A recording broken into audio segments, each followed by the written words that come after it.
लड़के की कहानी है जो अपने कुछ दोस्तों के साथ एक ट्रिप पर जा रहा था। उस ट्रिप पर जाने के लिए उन लोगों ने रात की सर्विस वाली बस में अपनी टिकट की बुकिंग कराई थी। रात को जब बस अपने स्टॉप से निकली तब कुछ रास्ते जाने के बाद उस लड़के का पेट कुछ खराब लगने लगता है। कुछ देर तक तो वो ऐसे ही बैठा रहता है, पर फिर ज्यादा ना सह पाने की वजह से वो ड्राइवर को बस जल्दी रोकने को कहता है।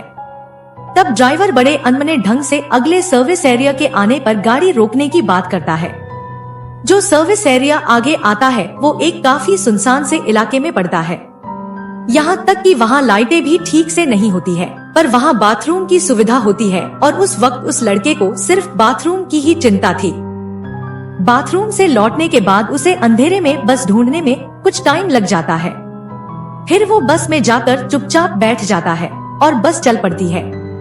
उसके बाथरूम जाने से पहले सिर्फ कुछ लोग नाराज थे, पर उसके बाथरूम से लौटने के बाद बस के सारे लोग एक चुप्पी सी साध कर बैठ गए थे। कोई आपस में कुछ बात भी नहीं कर रहा था। यहाँ तक कि कोई अपने मोबाइल में भी खोया नहीं था। उसके दोस्त भी अब उसके पास बात करने के बजाय उससे दूर चुपचाप बैठे थे।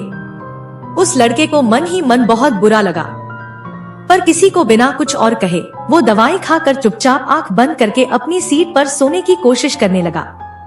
बस काफी देर तक उसी खामोशी में चलती रही। फिर अचानक उस लड़के का फोन बजने लगता है। फोन पर मैसेज लिखा होता है कि उसे और कितनी देर लगेगी। ये मैसेज उसके दोस्त ने भेजा होता है जो उससे 2 सीट पीछे बैठा होता है। उसे कुछ समझ में नहीं आता।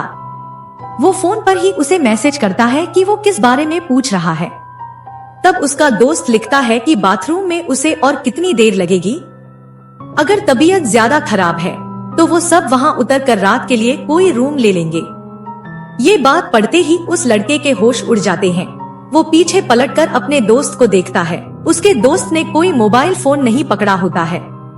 वो बस सीधी निगाह से उसे घूरे जा रहा होता है।